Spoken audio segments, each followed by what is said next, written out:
Welcome back to Ringside Ramble. It's me, Niall, bringing you all the latest news, views, and breakdowns from the world of professional boxing. This video, we're going to be giving a preview and prediction for the return of the absolutely unbelievable JUNTO Nakatani as he defends his WBC bantamweight title against TASANA Salapat this Monday in Japan. Before we get into this video, of course, I'd really appreciate it if you could give a subscribe to the YouTube channel, like the video, follow us over on X. I'll put the handle down below. And yeah, just a boxing fan with a passion looking to get this channel off the ground, and any support will be greatly appreciated. So yeah, I'd really, really like it if you could help me out there. Yeah, getting into the preview and prediction then. Junto Nakatani. What can I say about Junto Nakatani? One of the best fighters in the world. Consensus top 10 pound for pound. There's not much that Junto Nakatani does wrong. He's a phenomenal talent. Stylistically, there's not much that he does wrong. One of the most beautiful fighters to watch on the eye in the world. Beautiful footwork, long, rangy, clever boxer, a great IQ, so quick and so powerful, so heavy-handed. He's an absolutely outstanding fighter to watch. Everything he does is so crisp, style-wise, and he's an absolute nightmare for anybody. That we'll touch a bit more on that in the video. But yeah, as I say, consensus top 10 pound for pound. If you don't have him in the top 10, in my opinion, you're crazy. Three division world champion, flyweight, super flyweight, and now bantamweight. Um, if the only thing that could be held against him, but I think he will address this is that he never kind of dominated one division. He never got the unifications at flyweight or super flyweight with the likes of, say, a Julio Cesar Martinez, which would have been outstanding. Sonny Edwards, and then up at super fly against legends like Chocolatito Gonzalez or Juan Francisco Estrada. Those fights never materialized on a course against his fellow countryman, I beg your pardon, Kazuta Ioka, who clearly didn't want that fight to be made for whatever reason. You can decide on that yourself. So they never really materialized. So he never got the legacy fights down there.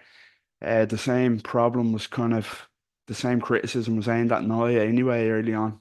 It was very fleeting visits to these weight classes, but to win world titles in multiple weight classes is pound for pound worthy, and I do think that he will stay at bantamweight to kind of get those unification fights, to kind of cement the legacy there.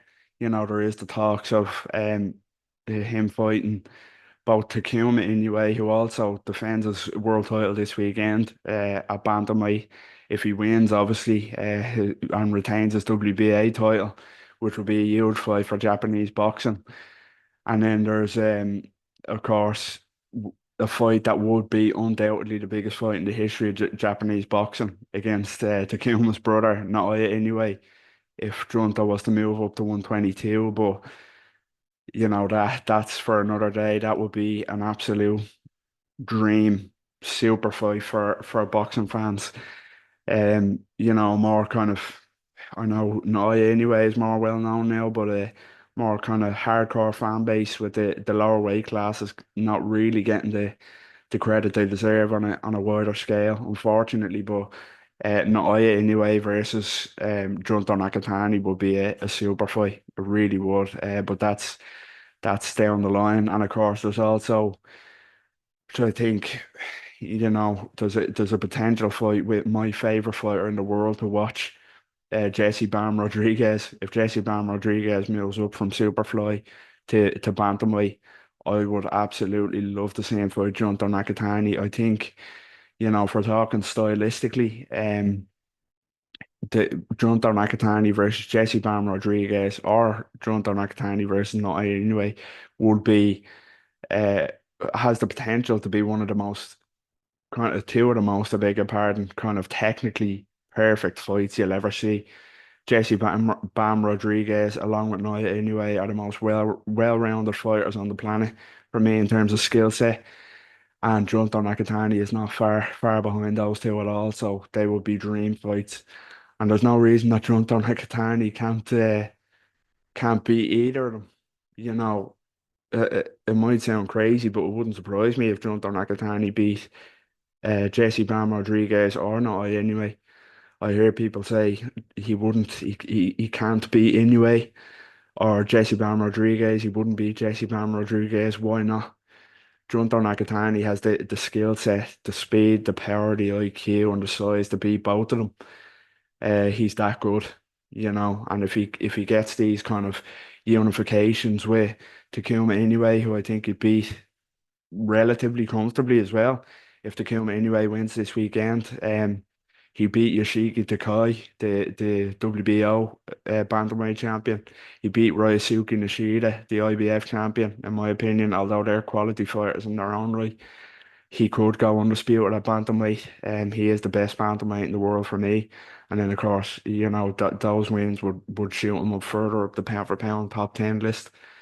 And if he faced Jesse Rodriguez and if he faced Nottingham Inoue, there's no reason he can't win those to kind of make a claim for number one spot down the line. But that's down the line. That's for another day. His opponent on Monday, Tasana Salapat, the Thai fighter, has a really crazy record when you look at it. 77 fights. So you look at that on paper and think, you know, real quality fighter. But if you dig deeper into Tasana Salapat's resume, it's pretty dreadful. And I don't like saying that about fighters.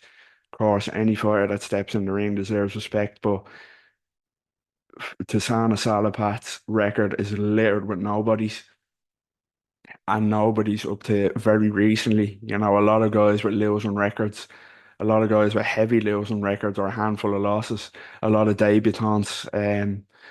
Yeah, it's just a who's who of people, as Bear Sugar once said, that wouldn't even be really household names in their own families, in their own household. So, yeah, he's clearly a good fighter.